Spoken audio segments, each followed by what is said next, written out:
Hello and welcome to Maverick Dreamers and Thinkers. I'm Chloe Cho. Thank you so much for joining me on this very first episode, as I'd like to dedicate this time each week to honest and revealing conversations about the personal journeys we take to realize a vision or a dream in the name of calling, ambition, love, life, and everything in between.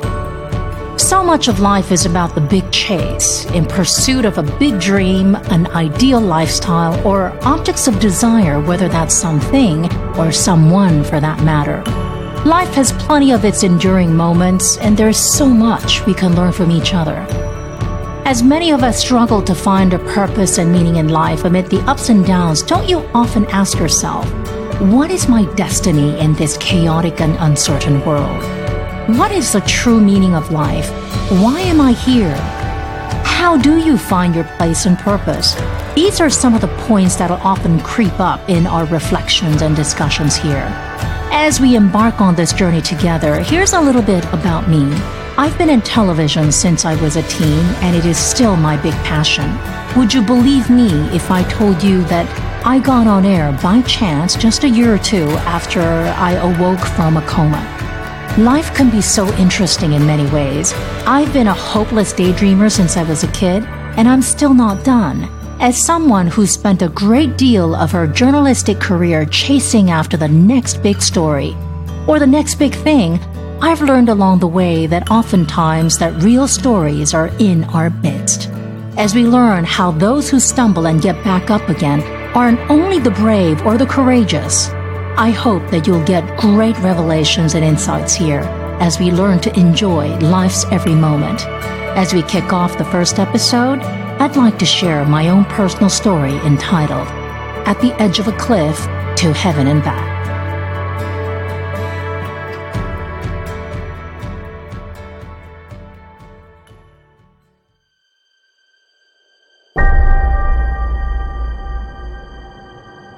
It must have been in my early teens when I found myself in heaven.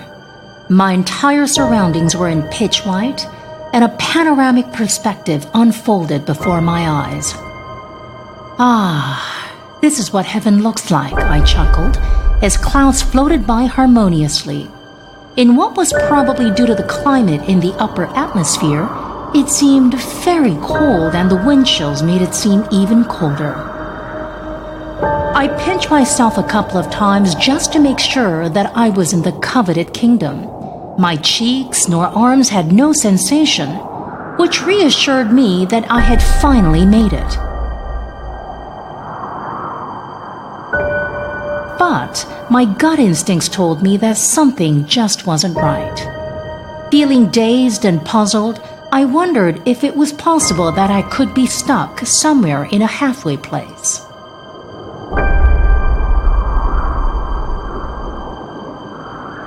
As I debated my whereabouts, I couldn't remember how I got there or what had happened in the moments prior. My mind was blank and my head was spinning. As I soaked in the sights and sounds in front of me, I waited with bated breath for angels to christen me into the pearly gates, but they were nowhere to be found. Much to my relief, though, I couldn't see any guys carrying large pitchforks or sense any heat coming from the big cauldron of fire. The more I reasoned and observed my curious surroundings, fatigue and exhaustion kicked in.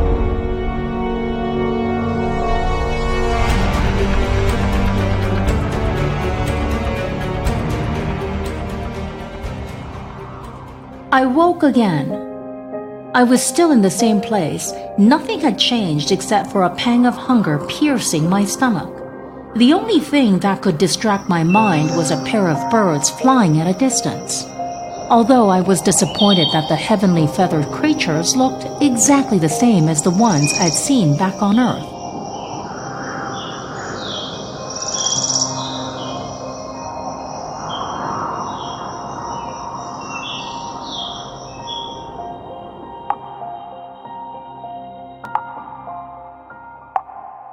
Could there be a stream nearby?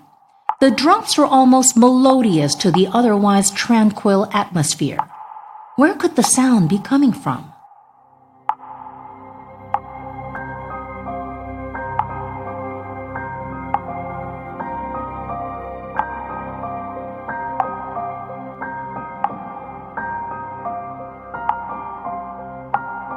As I gazed down towards my torso, for a moment it was bewildering to see a steady stream of drops falling on my red Lacoste ski jacket. Heaven does some pretty amazing things, I thought, because I recalled an argument with my mom a few weeks ago at the department store when we went to pick out my ski jacket for our Christmas vacation. She insisted that I take the yellow Lacoste ski jacket, while I preferred the red. In the end, she prevailed, of course, but now my ski jacket was red. But where were the drops coming from? As I moved my body, the drops seemed to be shifting in the same direction. Amid great confusion, I followed the trail of the drops, which took my fingertips up to my face and eventually to my forehead. As I checked my hands, I was stunned to see that they were entirely bloodied. Was I injured? What happened?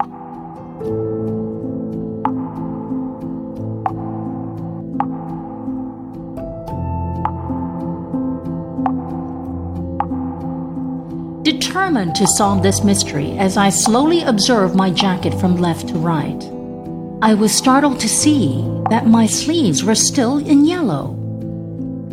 How could it be possible? As I got back to the same position as before, the stream of drops continued to fall on my stomach.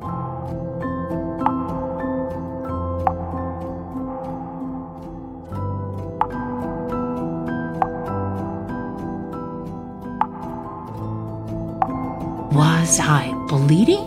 What? Did I get injured? If so, how serious am I injured? But how come I'm not in pain? There was so much I couldn't understand. But one thing was clear. I was not in heaven, but might be on the way if help wasn't on the way. Stranded along the slopes of a mountaintop after falling off a cliff during a morning blizzard, I heard a scream coming from a familiar voice. One that I'd known all of my life, that of my older sister Susie. On that fateful morning, Susie seemed so determined, almost possessed in wanting to reach some of the highest peaks of the gigantic Mammoth Ski Resort in California, despite sirens and announcements going off, warning skiers to return due to an impending snowstorm. Feeling sluggish, I was happy to stay behind and grab some hot chocolate, but she insisted taking the ski lift, so as the baby of the family, I followed. Now the pieces were slowly coming together. I couldn't see her, but she must have been nearby. I tried to move my body, but it was stuck in knee-deep snow. As I tried my very best to find an angle to catch a glimpse of her through snow-capped trees, there she was, lying on her back on the lower left side. As our eyes met, her eyes widened as if in shock. She gasped before passing out.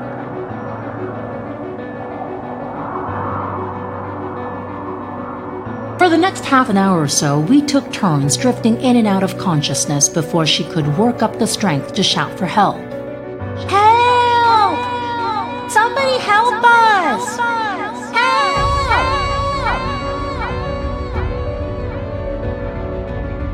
She shouted and shouted, but only in vain. The ski resort was completely deserted from the morning snowstorm, and not a soul could be seen throughout the vast mountains. The only thing greeting our pleas of help was the echoing sound of our own frail voices. As realization seeped in that no one may come to our rescue, I shut my eyes and wondered what would happen once night fell.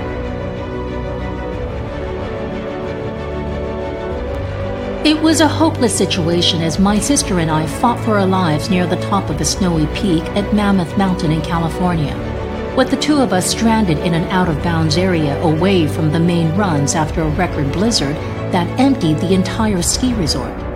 Every passing minute felt like an hour, and every passing hour felt like a day. Heavily injured and immobile, there was a growing paralysis on my left side as my body shook from hypothermia.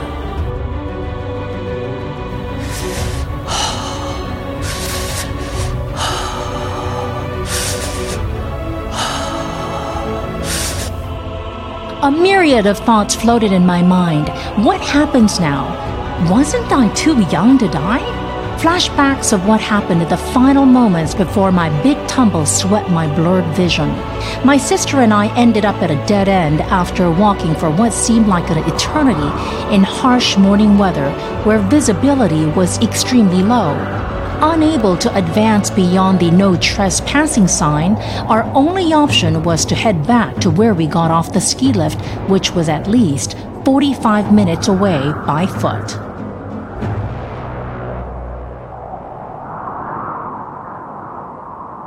Given the treacherous weather conditions, it was tough to estimate how long it would take us to walk back. Both of us had deemed it too dangerous to ski due to icy conditions. Hungry and worn out, I looked around in hopes of finding a refuge where we could eat and rest. At a far distance, I could see smoke billowing out of the chimney of a mountain log cabin.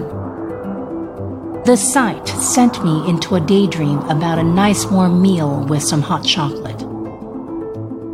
Determined to execute my plan, when I turned around to talk to Susie, she had vanished into thin air. In panic and shock, I shouted out her name repeatedly. Susie? Susie? Hey! Susie? I began looking for whatever signs that could lead me to her whereabouts. As I took a 360-degree view around me, there it was, a pair of skis at the edge of the cliff along with just one glove.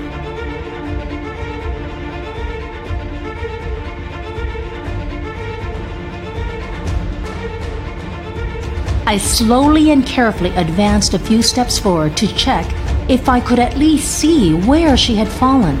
But the further I advanced towards the cliff, soft snow turned into thick ice. In my desperate attempt to find her, I bent myself a bit forward when I slipped and came tumbling down. Everything went blank.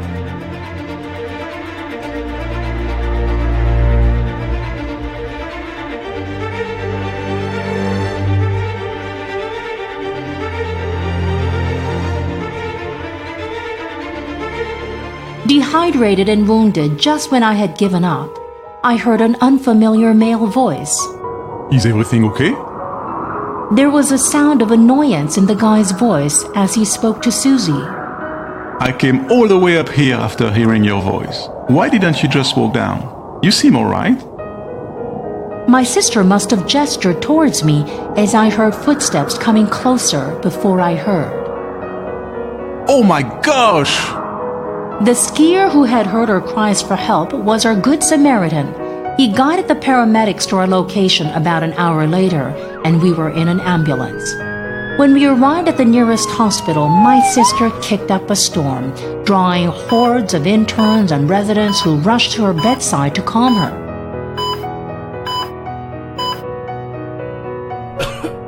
I was bandaged up to stop the bleeding and kept on a bed in a hallway corner with piles of blankets as I shook from shivering. As I dozed on and off, an older doctor came by and exchanged a few words with me before returning to his staff and said, "We need to run some tests on this young girl here. Something isn't right." As the clock ticked, a strange sensation spread throughout my body. It was as if I had been spellbound. A sense of paralysis initially swept my feet and gradually spread to my legs and upwards to my arms.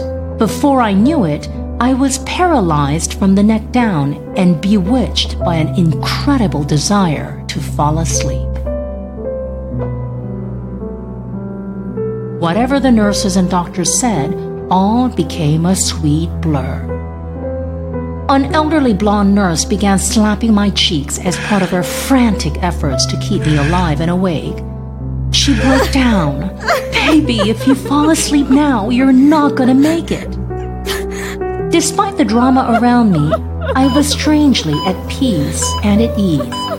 I knew that something was happening to my body and that I was ever close to the pearly gates than ever before in my life.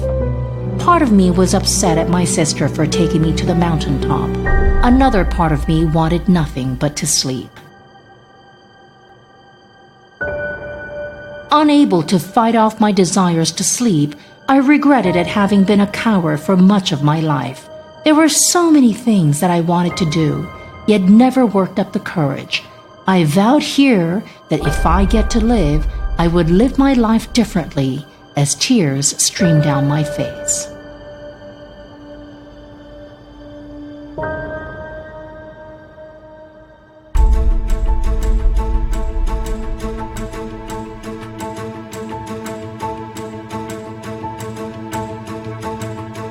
My sister checked out of the hospital that evening with 5 stitches in the back of her head and was given the all clear.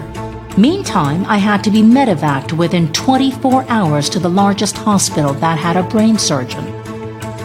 The problem was that due to the Christmas holiday season, most hospitals in America were running on skeletal staffing. As hospital staff frantically searched and searched from the West Coast to the East Coast, eventually one renowned brain surgeon volunteered to cancel his leave to operate on me. All we needed to do was to fly to Reno, Nevada. But there was another setback. Another snowstorm was on the way and all commercial flights were grounded. Time was running out.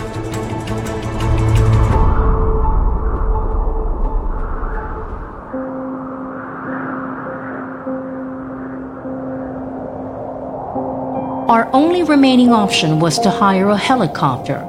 But this was a big risk and we needed a pilot. My mother began to pray. Sometimes praying is the only thing you can do when your life is at a crossroads.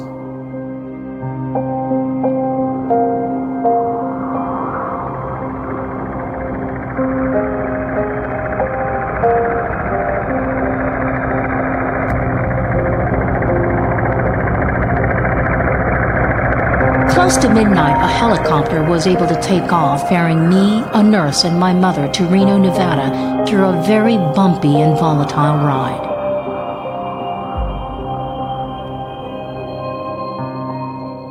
After the most chaotic 24 hours in my life, the morning after in Reno was quiet, almost as if nothing had happened overnight. I was in intensive care awaiting surgery to remove the blood clot that had formed in my brain. My body was no longer functioning. The only thing I could do was to blink. As I waited for the doctor to operate on me, I began daydreaming. I visualized returning to school as if nothing had happened over the Christmas holidays in a slimmer and sexier self. This would be my little secret that happened over the Christmas season. As I envisioned a Hollywood movie-style happy ending, there came a rude awakening. Several nurses pinned me down to another bed, rolled me down the corridor into the operating room. And then I saw large hands coming at my head with a razor, and then all of my hair came falling off.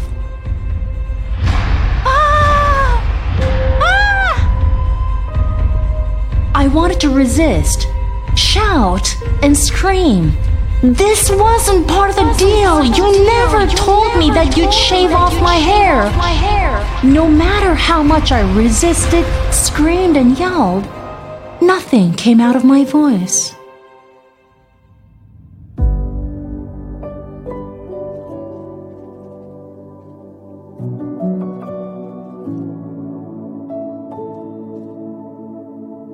You just heard about my experience as a teen when I thought that I was in heaven. I debated whether I had made it in my delirious state, stranded somewhere near the top of a snowy peak following a heavy blizzard.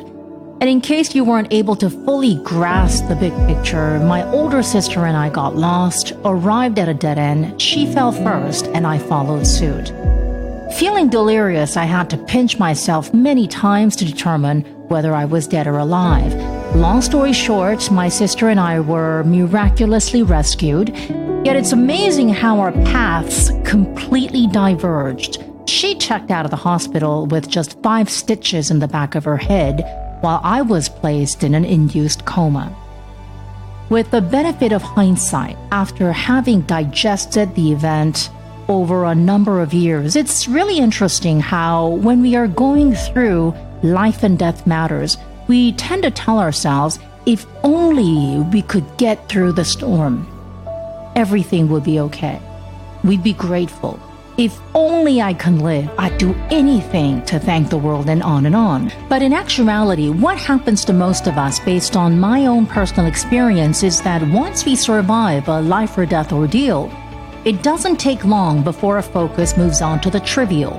How many times do we think that the spat that you had with your friends due to some betrayal, lies, or backstabbing, or some office politics ruined your day?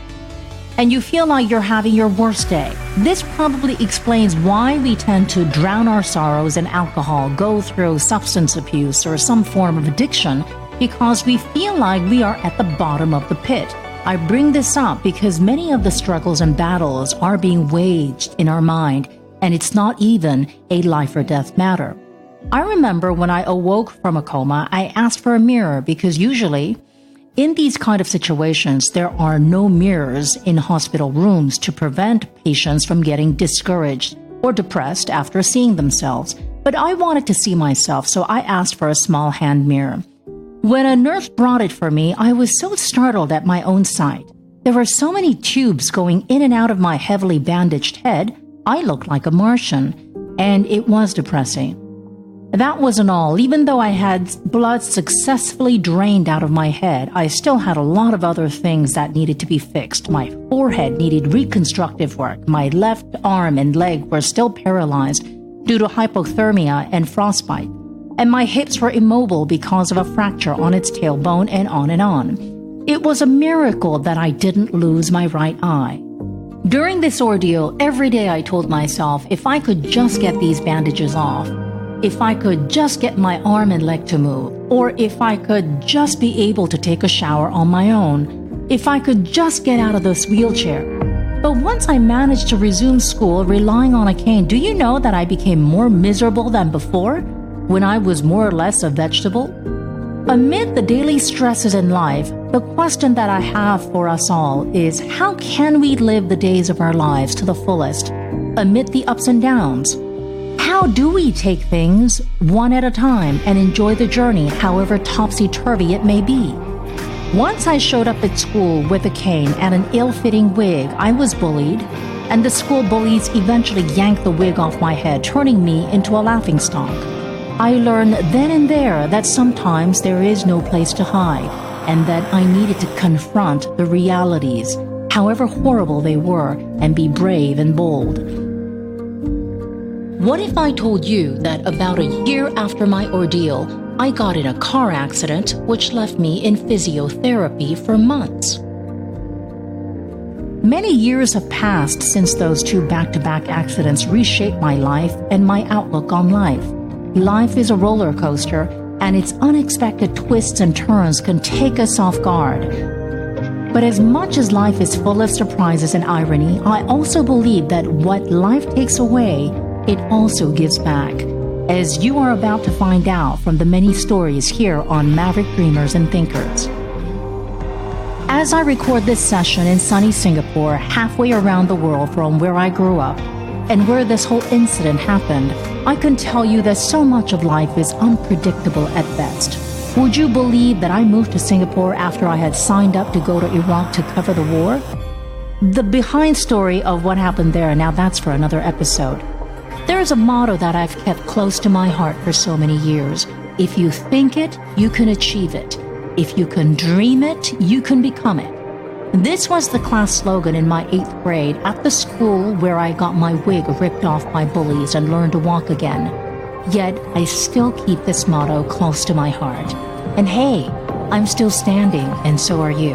Let's embark on this engaging and thought-provoking journey together. You're going to meet a lot of interesting people here who will help us broaden our minds and horizons. Thank you for tuning into my first podcast. Would be most grateful if you could subscribe and share your feedback. Make Maverick Dreamers and Thinkers a part of your regular routine. Until next time, to all the great dreamers out there, I'm Chloe Cho. Take care and stay tuned.